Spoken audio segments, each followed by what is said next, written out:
Hi, good night. Welcome to Conversation with RICKFORD BURKE. Share the link. This is RICKFORD BURKE in New York. It's now 10 o'clock. I've been out for some while, but welcome back. Share the link. Get into all your Guyanese groups. Text me, let me know where you're watching from. It's good to be back. We have two very important topics to talk about tonight. I know this is a much anticipated program. I've been getting calls about it all day. Share the link. Whether you're watching me from Guyana, North America, Europe, Africa, wherever you're watching from. I know I have a reliable friend in Asia, in Japan, who's part of the United States military. I know it's probably daytime there in Japan, and I know that he'll be watching. I'll check the comments just now for his comments. Welcome to the program. Share the link. Our technical guys are here. We were having some technical issues earlier, but I think we've gotten them resolved. Share the link, and I'll be back in 60 seconds.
All right, so welcome back to Conversation with RICKFORD BURKE. Keep sharing the link. Text me, let me know where you're watching from. Lots of confusion going on here where I am. Massive construction, so I have a limited space here in this in this arrangement we have here. But nevertheless, we're going to have this program tonight. Keep sharing the link. I know that some people are trying to call me. I'm not sure why, but text me. Let me know what's on your mind. I'm not able to answer that telephone there. So share the link. And I like to, everybody knows that I'm from Bartica. And I like to see my Essequibo people. So whether you're from Essequibo, whether you're from Georgetown, whether you're from Linden, Berbice, wherever you are, share the link to at least 20 other people. Let them know Conversation with RICKFORD BURKE is on. We're talking about two things tonight. One, the vacancy in the office of opposition leader, which I think is abominable. And then also we're going to talk about this issue that has been percolating all over social media with regard to the alleged assault of a police officer and the failure of the Guyana police force to take any action. You see, when you're rich and powerful in Guyana, the Guyana police, and you're associated with or perceived to be associated with a certain political party, the Guyana police force doesn't take action. So we have that issue. Share the link, everybody. Listen, this is very important. We have to get, I know we have members of Congress watching this program tonight. My colleagues from Black Lives Matter watching this colleagues tonight. We have two African-American social media influencers, big, who saw my post and are very upset and are getting involved in this issue. They have spoken with the attorneys in Guyana, and we'll be seeing action from them. Big social media activists. So share the link, everybody. I'm giving you an opportunity to share links. Share this link one more, and I'll be back in 60 seconds. Share the link, everybody. I see what about 3,900 people watching so far. Share the link. We're on 3 platforms. We're in social media and 2 Facebook pages, and also I think Instagram. Not sure. I'll be guided by the technician. Share the link. We'll be back in 60 seconds.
All right, so I'm ready. What are we talking about tonight? Remember, I told you we're going to talk about to 2 topics. The first one we're going to talk about is the vacancy in the Office of Opposition Leader of Guyana. And as I mentioned in previous programs, the past Mr. Joe Harmon resigned as Opposition Leader of Guyana effective the 15th of March. And prior to that, during the budget debate, you would recall that Dr. Nicolette Henry resigned, but her resignation was effective from the 31st of March.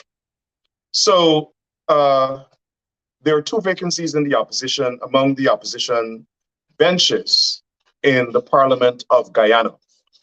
And my understanding is that the leader of the list, the representative of the list of candidates for the APNU-FC coalition, Mr. Granger, was written to by the APNU or the PNC to inform him at least one person. Both of those vacancies are from the PNC.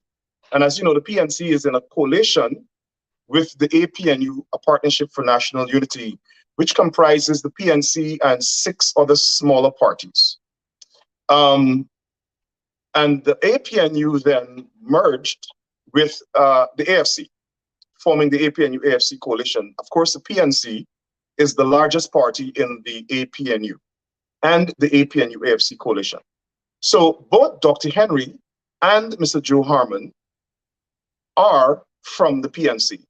So based on the arrangement in both coalitions, the PNC will would request one person each, 2 people basically, from their list of candidates to be extracted. That's our electoral process. You have a list, you put it up at elections, and basically people vote for that list. and not for individual candidates. So once there's a vacancy, the representative of the lists, each list has to designate a representative of the list and a deputy representative of the list. In the case of the APNUFC coalition, the representative of that list is former President David Granger, and the deputy is Kimrat Ramjitan, who is the leader of the AFC. So when a vacancy arises, the representative of the list is directed by the political party to extract a certain name. In this case, it would be two names to replace Dr. Henry and Mr. Joe Harmon. And the representative of the list is constrained by law to follow the instructions of his party and communicate that to the Elections Commission and the Speaker. The Elections Commission then sends that extracting name to the National Assembly for that person to be sworn in as a member of Parliament. In this case, we know, based on public announcements, that the party, the PNC, has directed that Mr. Aubrey Norton be selected or be extracted, his name be extracted from among the list of representatives of PNC candidates to replace, initially, that would have been Dr. Nicolette Henry. Subsequently, Mr. Joe Harmon resigned. So there is still the directive for Mr. Norton's name to be extracted, to be sworn into the National Assembly. That has not been done. Now, that vacancy occurred based on my information and based on public record as of the 15th. I did not see Mr. Harmon's letter, but it's reported in the press, and I have confirmed with PNC executives that his election was effective from the 15th of March. Now, given that Parliament is not in session, but we want to know why, coalition supporters want to know why Mr. Granger has not announced that he has indeed written to the Elections Commission to extract the name of Mr. Norton. Why? I mean, at the end of the day, Mr. Norton is, whether or not we supported, well, not we, but I didn't support anybody, but PNC members supported Mr. Norton, Mr. Harmon, or Mr. Vanbus Charles, who all three ran for the leadership. Mr. Norton was overwhelmingly elected leader of the PNC. My personal view is that the leader of the PNC must be in Parliament, or at least at this point in time, the leader of the party should be in Parliament. But my views don't count. The party has said that its leader must be extracted and put in Parliament. Now, I understand that Mr. Granger has written to the Speaker of the National Assembly, informing the Speaker that he's out of the country. We don't care. Now, don't let me sound callous. We know Mr. Granger has been undergoing treatment for a certain type of illness in Cuba, and we all sympathize with him. We wish him speedy recovery. We hope that God is going to continue to bless him with long life. But the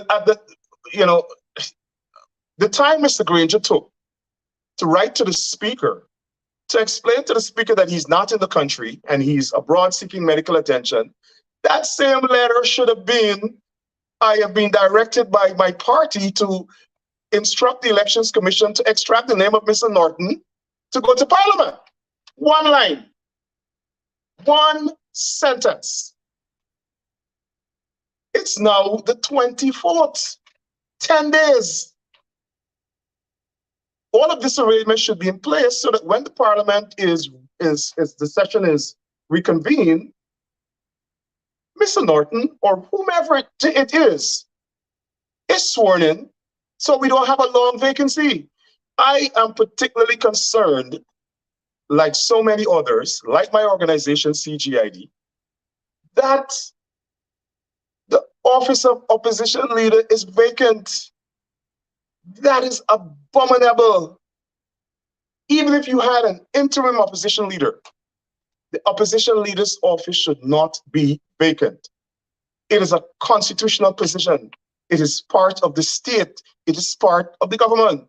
If you go to London, any other country, the opposition, leader of opposition, is an important function. It's part of the whole state government.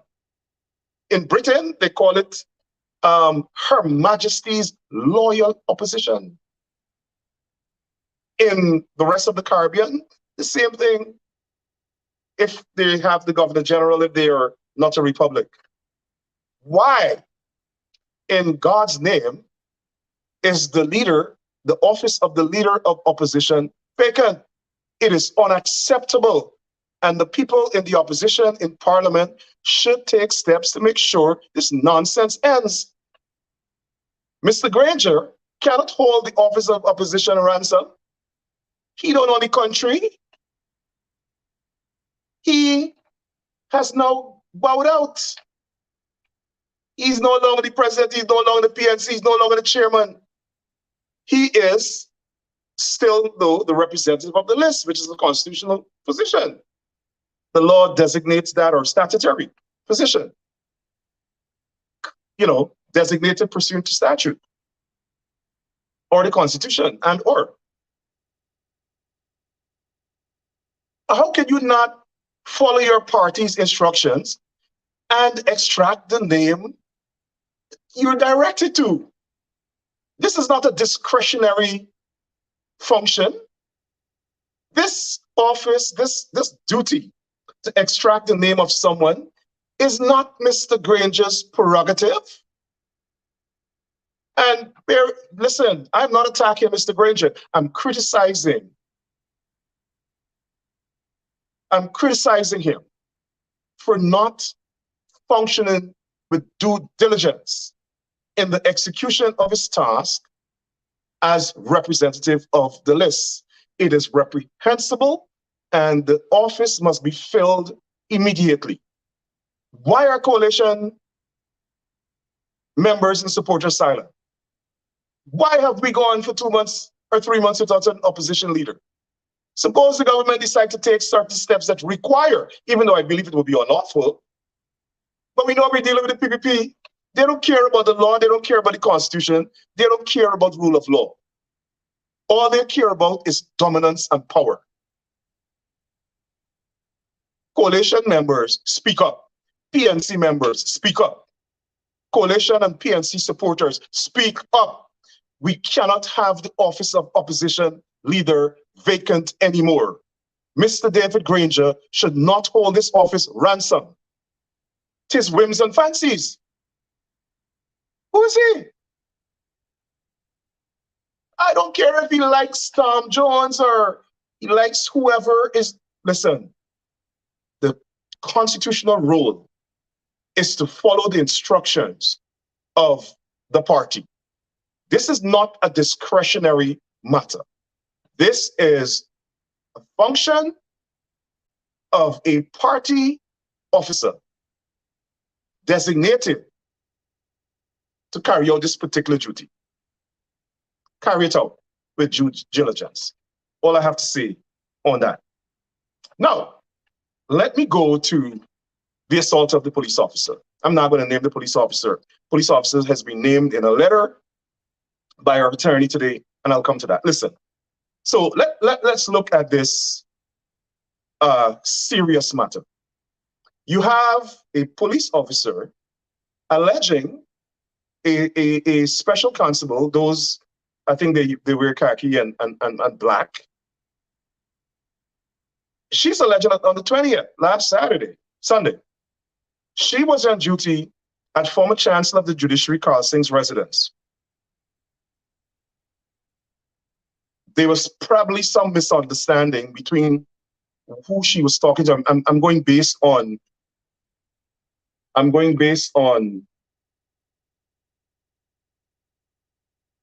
what I have been told, what I've been told by witnesses, what I've seen, excuse me, what I've seen in the letter.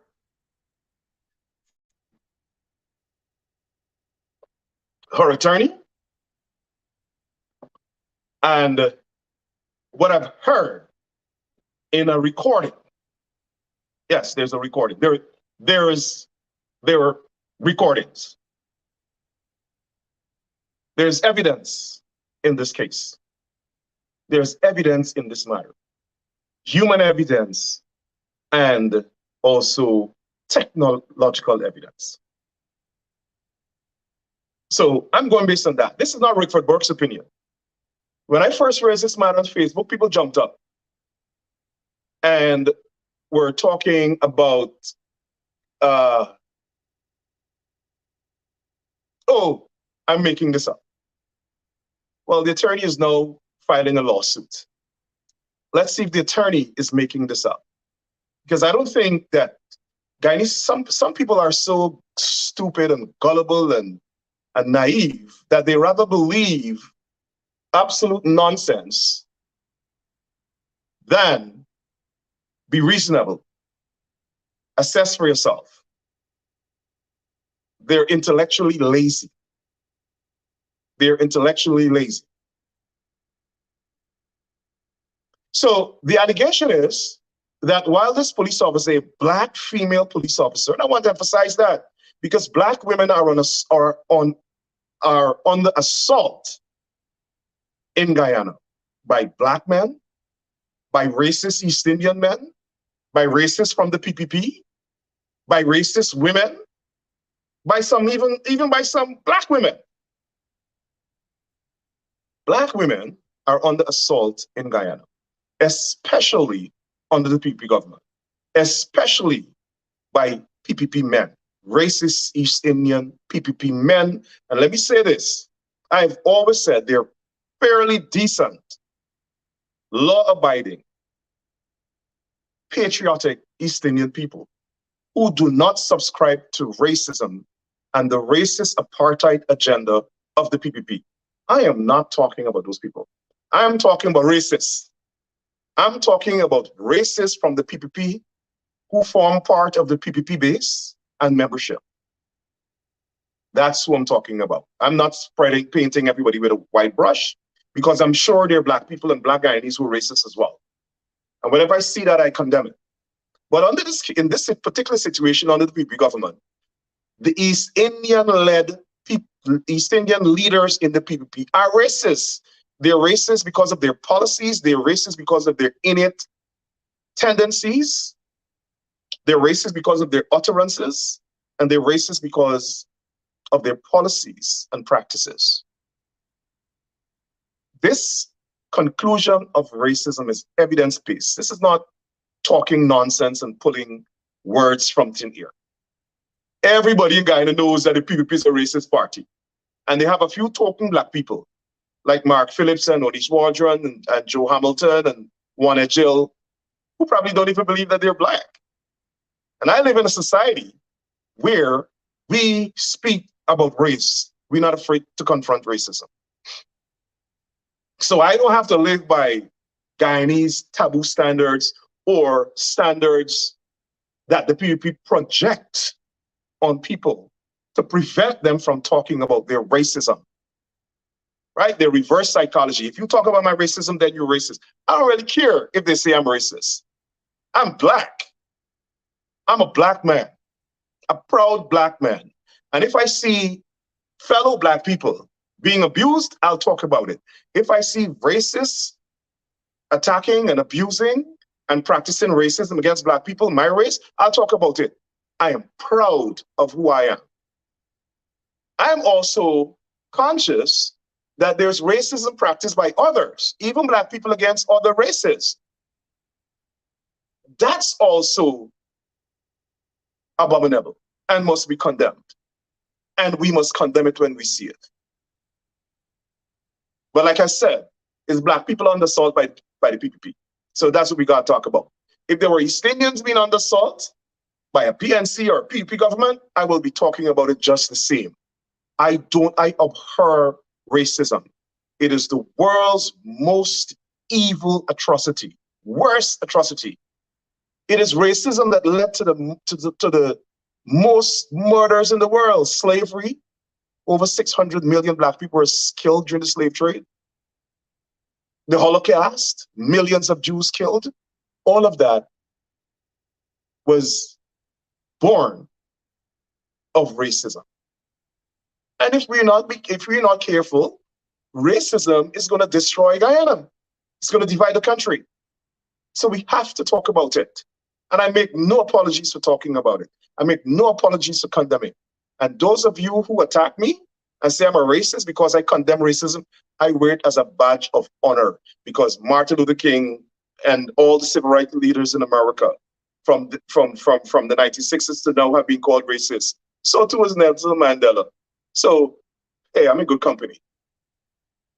So this police officer alleged that on the night of the 20th, she was on duty at Carl Singh's residence when her son came in and attacked her, talking based on what her lawyer said now, within 2 inches of her face. And his droplets in a COVID pandemic were spewing in her face. And then he spat on her phone, and then he spat in her face, calling her a black monkey.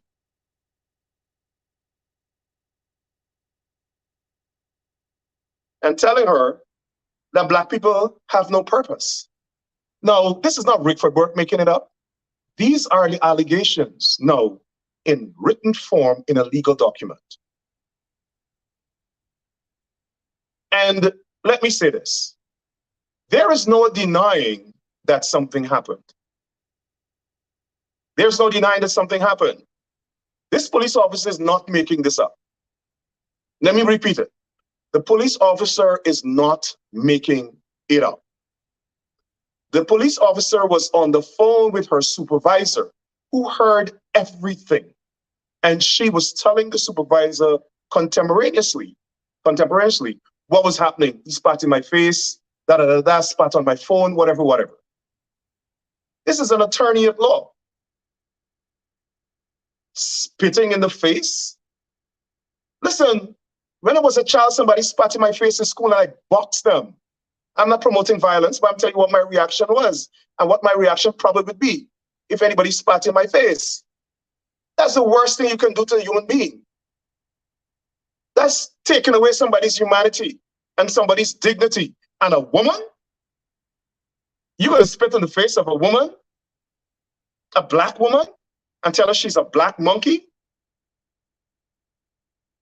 Let me repeat that. He allegedly spat in her face, spat on her phone, told her that black people have no purpose and that she's a black monkey.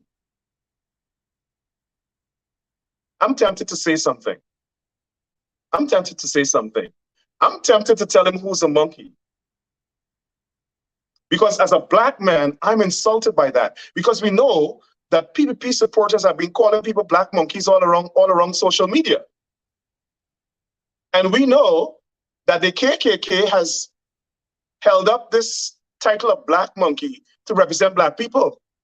And we know that certain people in Guyana admire and are supporters of the KKK. It seems as though we have some of those people in Cumming Street.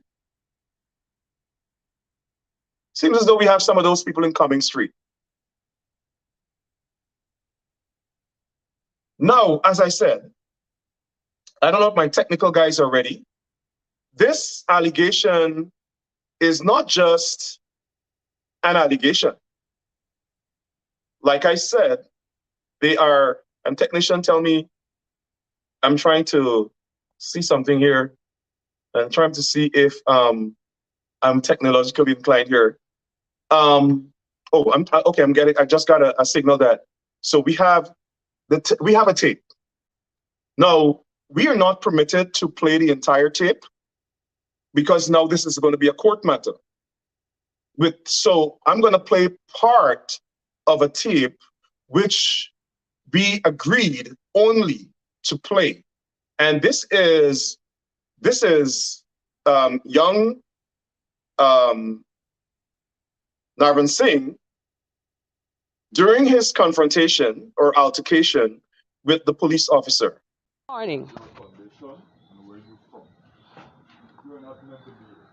I don't want to be here. There is nowhere good to be. So where do I want to be? Get out my yard. Good night, girl. I reporting after duty. Yeah, because this morning I was talking to Corporal, I was telling her the woman from Chili Bar is supposed to pick up something. So I was referring to her, the woman downstairs, feel I was speaking to her. Now the son come to the gate. I thought, Woman well, downstairs. Woman downstairs. Get out my yard. so I Get just out my calling. yard. I'm just calling to reporting that I'm going home. Thank you.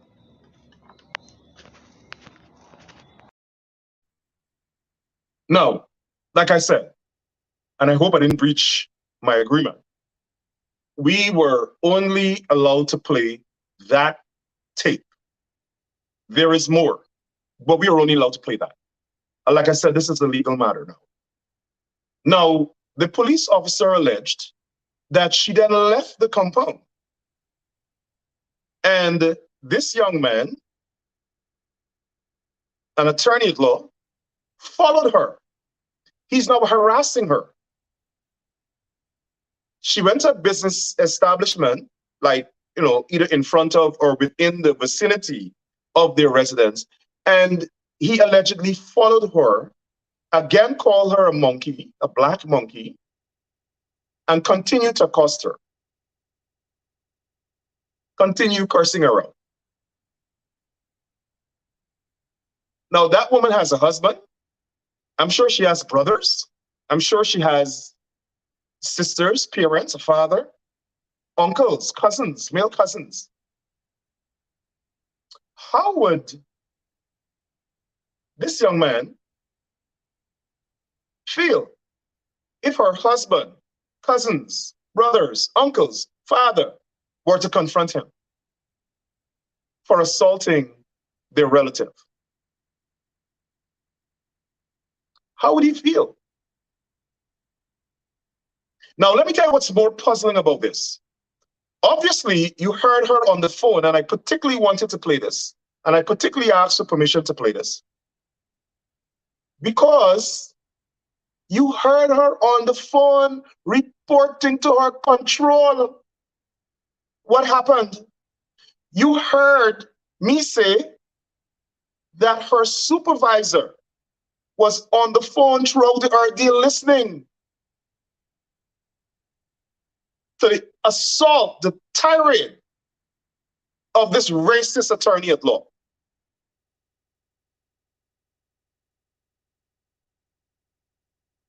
So obviously a report was made to the Guyana Police Force. They had to write up entries into the diary, into the logbook, or whatever it is. My father was a police officer. I know how the police force operate. I worked in government at the highest level.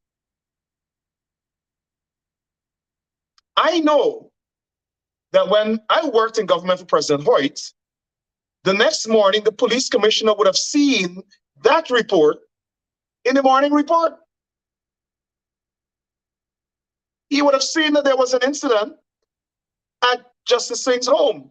Justice Singh was a former chancellor of the judiciary, an attorney at law, an officer of the court, an officer of the law. His son,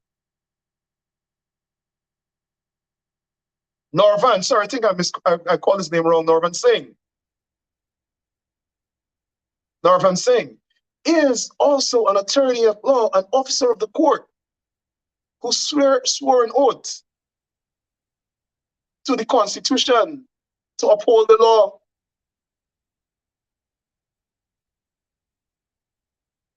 The police commissioner, the police command would have known that this incident occurred.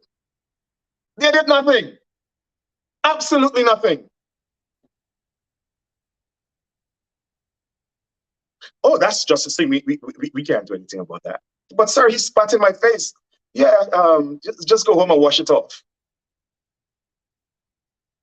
The Guyana Police Force officer, that constable,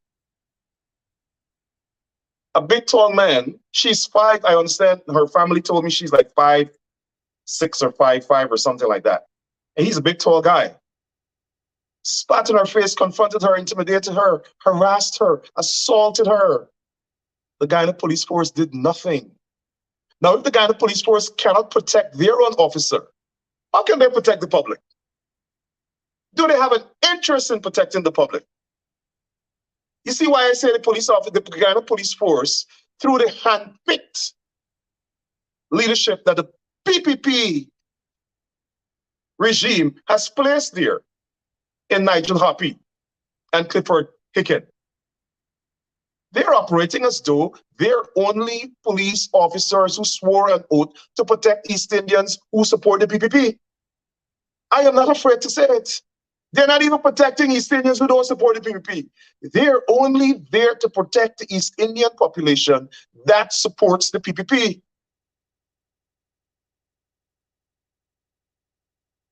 They're not even supporting the black woman who this guy just spat in her face. She's standing guard to protect him. She is standing guard to protect these bastards. And he is putting a police officer out his yard who is protecting him. And he's assaulting her. Allegedly, this is what she says. They haven't come forward to dispute it because they can't, because there's some evidence.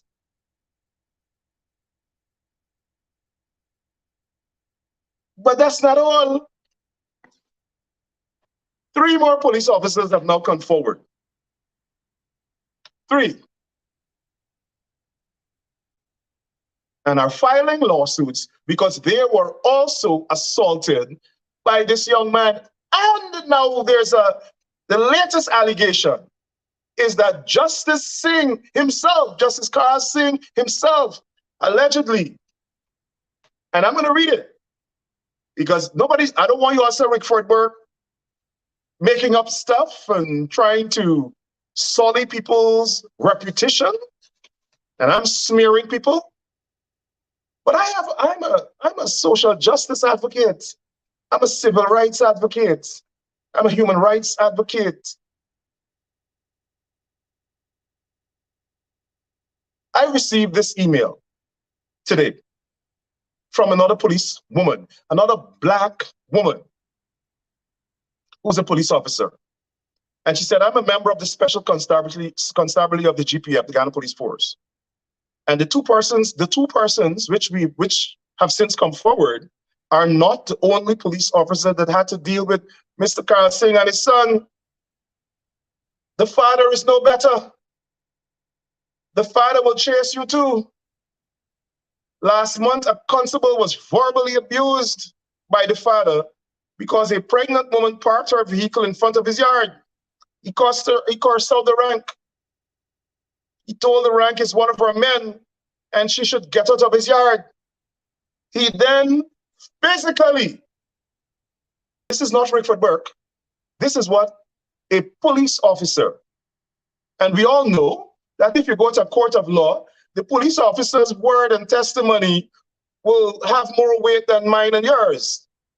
So I believe this because there seems to be a pattern of abuse here of black people. There's a pattern of abuse of black people by this family. These are the allegations. He physically pushed her out of the gate and locked it. When these things are reported to the officer in charge, retired senior superintendent, Mr. Trotz, he tells you not to tell anybody or you'll lose your job. He's afraid to report these things because to the commissioner, Mr. Hickens, who's the acting deputy police commissioner, who's in their pockets. Allegedly, that's what the police officer. No ranks want to work at Mr. Kar Singh's house now, but they're being forced to. Everybody down, but he should resign and report sick. How dare the Guyana police force force people to go there to be abused, have guns pulled at them. Got another note from a police officer, a female, black female, who alleged that the son pulled a gun on her. If this was America, he would have been dead. You can't pull a gun on a police officer and live in this country. He would have been shot. Even spitting in the police officer's face, he would have probably been shot, tased, or beaten by more police officers. Now I understand that police officers came on the scene of this incident on Sunday night, but they listened to Mr. Singh and they left. They left their rank there. They left their rank there. And they left. She had to find her way home.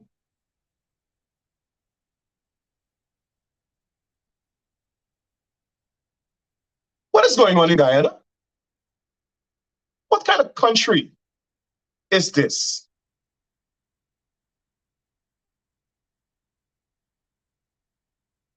Now, let me say this. This is frightening to me. Frightening, you know what? And I'm not impugning, and let me say this. I don't know Nirvan Singh at all. I have nothing against him. I have no ill will. But if I'm going to get information that he's abusing Black people and Black women, or Amerindians, or even East Indians, he's abusing people and trying to deny them of their humanity and their dignity, I'm going to speak out.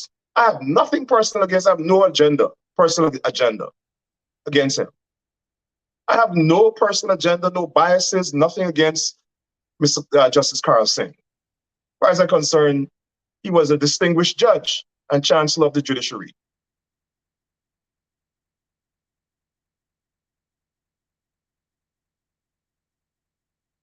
But if we're going to get reports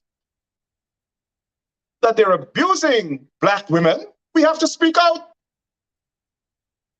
Somebody told me today about who's upset. I don't give a damn who's upset. You're not entitled to abuse Black people. You're not entitled to abuse a woman. And you're upset because she's telling people about it, or her family is talking about it. Go to hell. We don't care if you're upset. We're going to come after you legally. And we hope that the law takes its course, because anybody else who had done that would have been arrested. You think any citizen of Guyana could spit in the face of a police officer? They'll beat them like a pulp. Why this lawyer must get away with it? Who are they? Special citizens?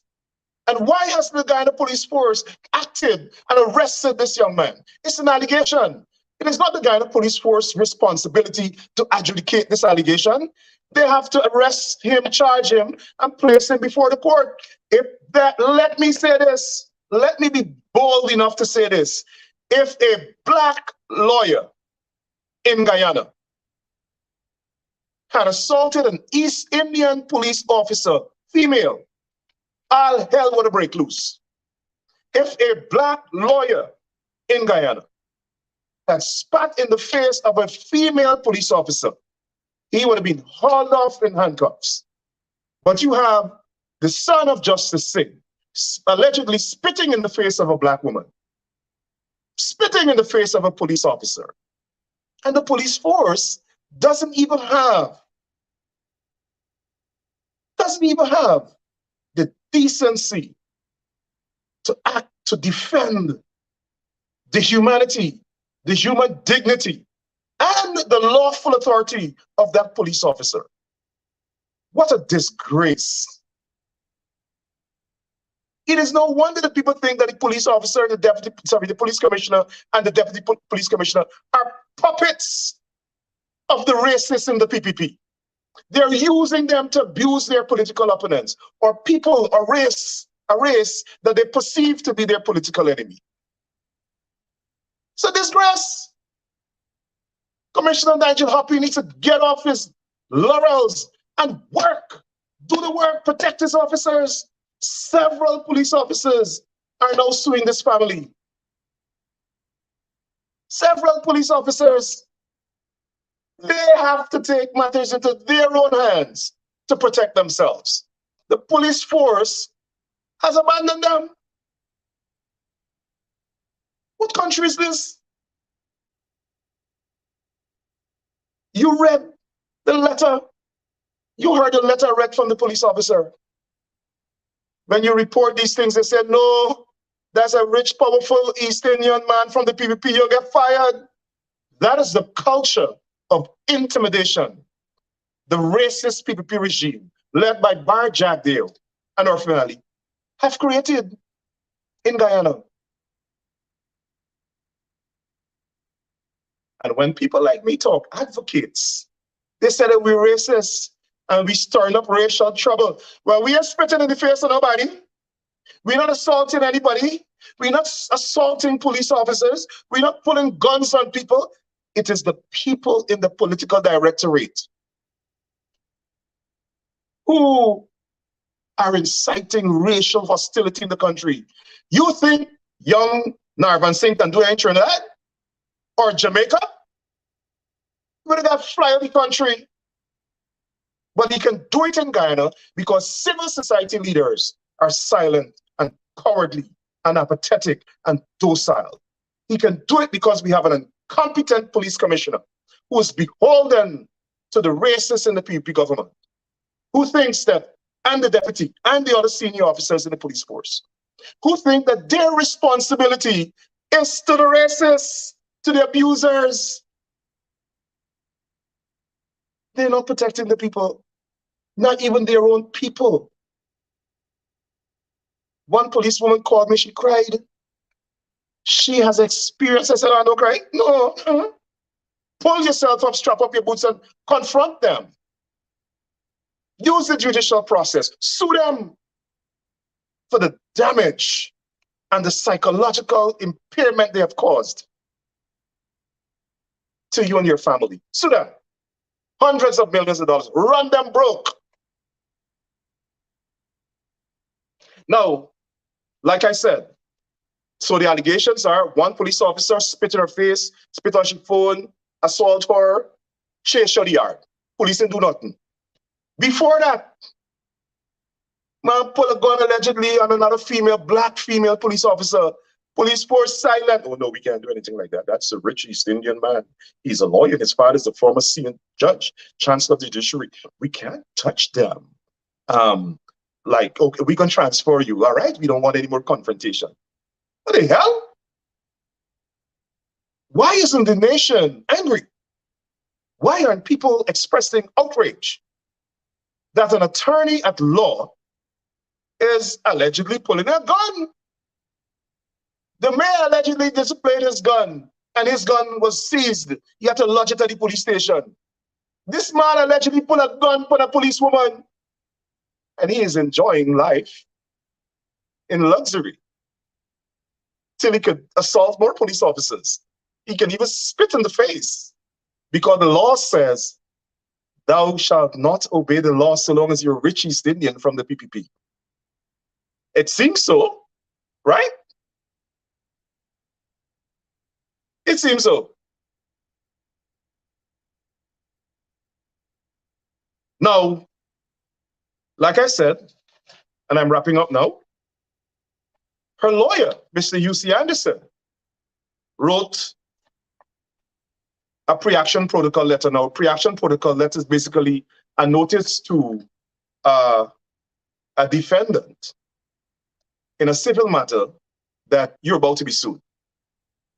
You know, I guess the civil procedure in Guyana and the Commonwealth jurisprudence requires this pre-action protocol letter. We don't do it here. We just serve you with a lawsuit. There's provision for a legal letter where some lawyers would write you and tell you what you apologize or whatever it is. But you don't have to do that. And so this is Mr. Anderson's letter. He names the police officer. I'm not going to name her. And he said, with respect to the caption, which is trespass to the person of police officer. And he said, one, she's a rank employed by the police force and assigned to guard duties at their residence. Two, on March 20th, around 22:13, around 10:13, in the dark of night, you unleashed an unprovoked verbal tirade and racially charged insults, saying among other things, monkey, black people have no purpose in life, get out of the property, and in so doing was loud, aggressive, and repeatedly violated her personal space. He was so close to her that droplets spill into her face.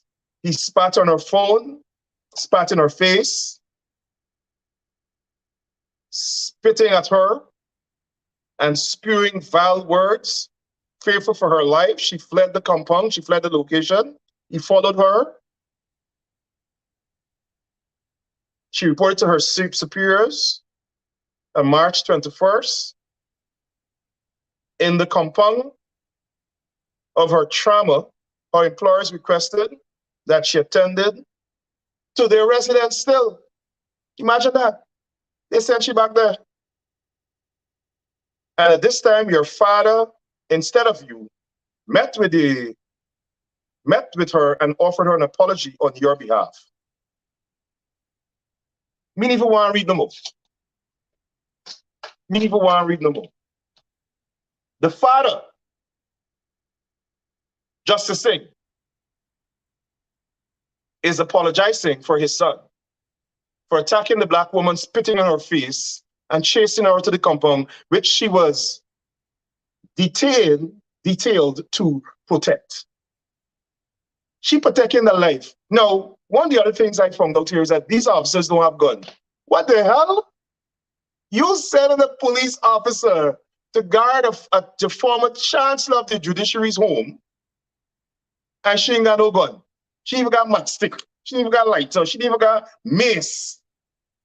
Shame on the guy in the police force. Shame on the guy in the police force. This is the worst police force in the hemisphere.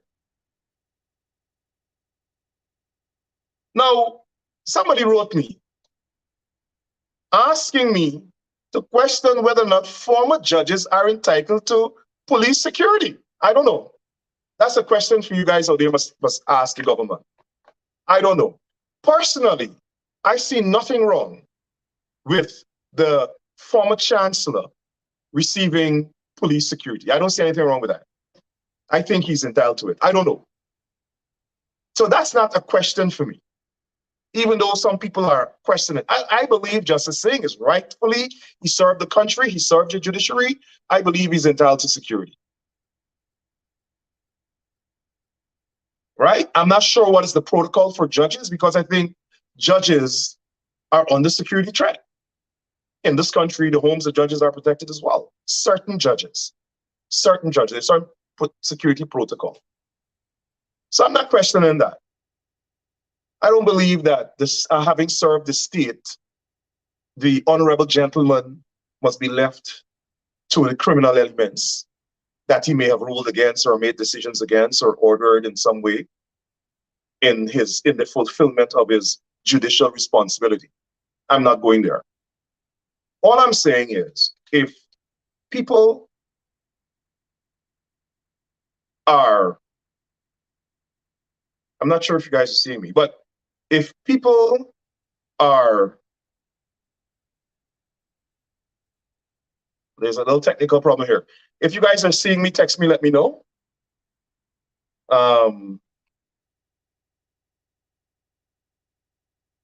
Okay, yes, you guys are seeing me. Somebody's telling me here that judges are entitled to security. I'm not going to get involved in that. Now, as I said, now there's a flurry of lawsuits that now would be unleashed, right? People are coming forward. People are coming forward with regard to allegations of them being abused. This is sad, really sad, because this is a matter that the Guyana police force should be handling.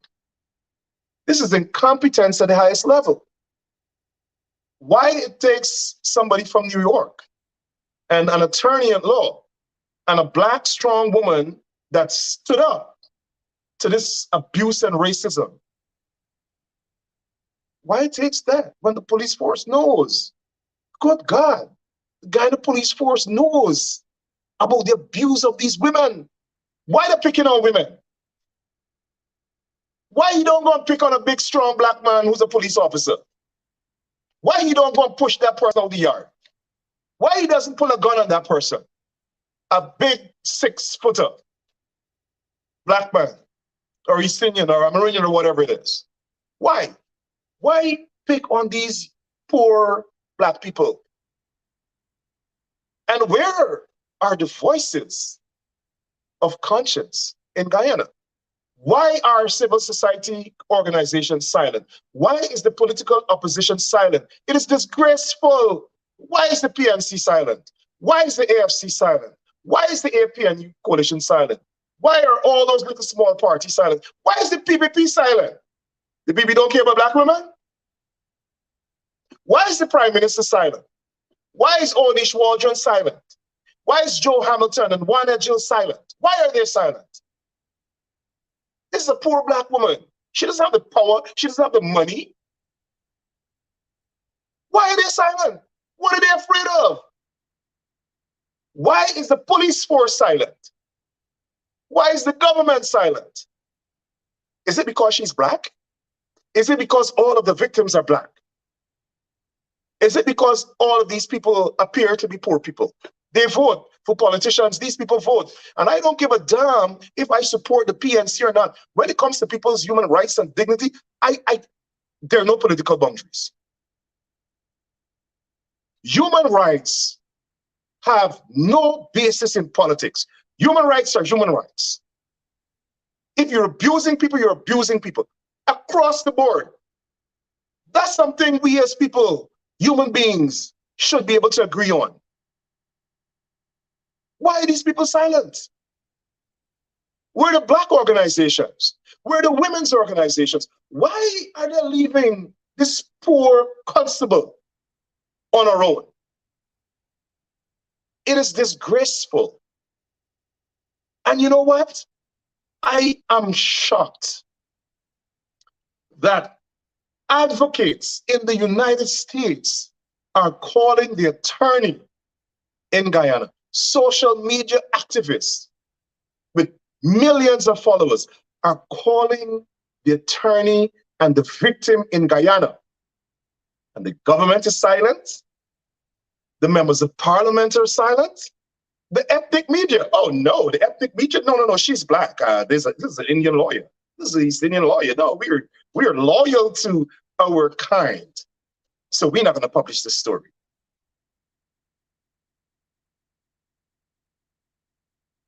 But you know what? Black Lives Matter is now getting involved.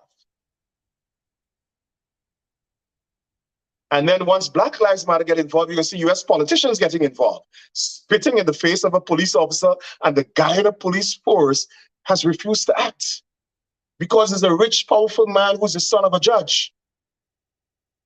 It will take United States politicians to get justice for this poor Black woman in Guyana. It will take United States activists like the mega social media influencer who would now get involved. It will take the president of Black Lives Matter New York to get involved. It will take Christopher Banks, one of our foremost activists who's watching this program, to get involved. What a shame. What a shame. Sometimes I feel embarrassed as a Guyanese.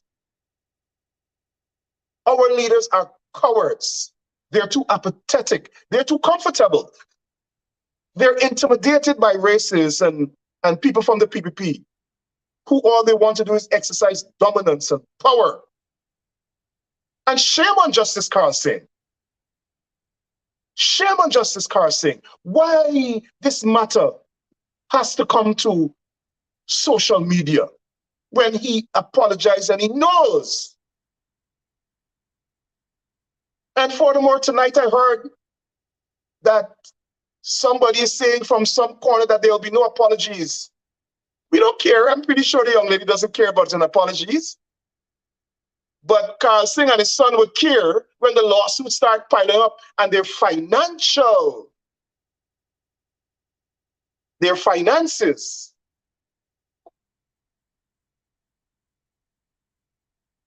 start to get involved here. Their finances. File those lawsuits. I want to call on all police officers who were abused by this family. File your lawsuits.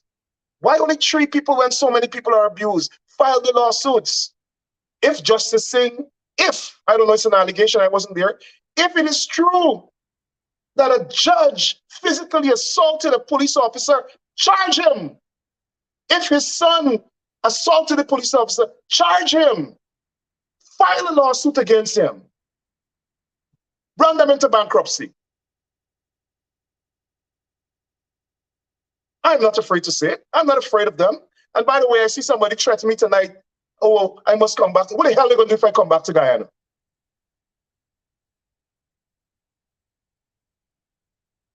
What are you going to do? Kill me? I don't care. I'm speaking up for the rights. How can you be upset because you're a racist and we're talking about it? And I'm not, this is not nothing to do with the police incident.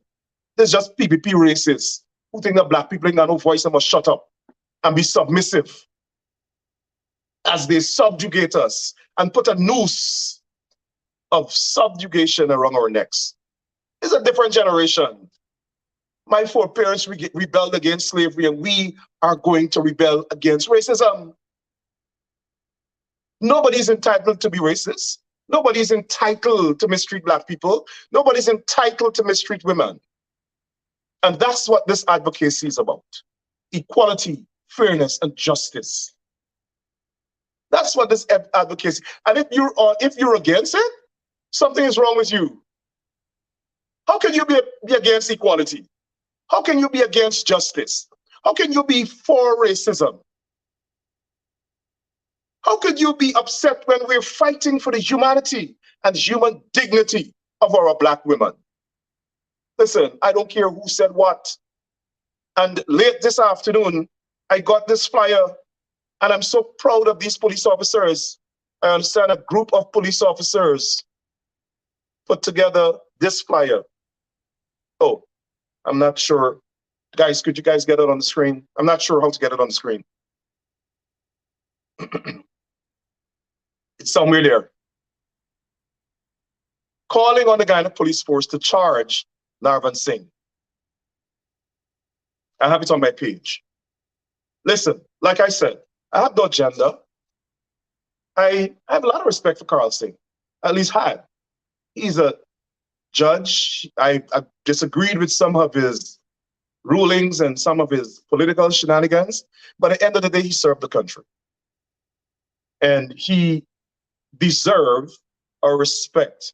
And we should do that. But not if you're crossing the line when it comes to morality and the law. No. We never give you a pass. And like I said, I don't know Nirvan Singh. I have absolutely nothing against the young man. But if it is that he committed these atrocities, he must face the full force of the law. And the Guyana Police Force mustn't come after black people like Lars and James Bond and the people from GCOM. Enforce the law.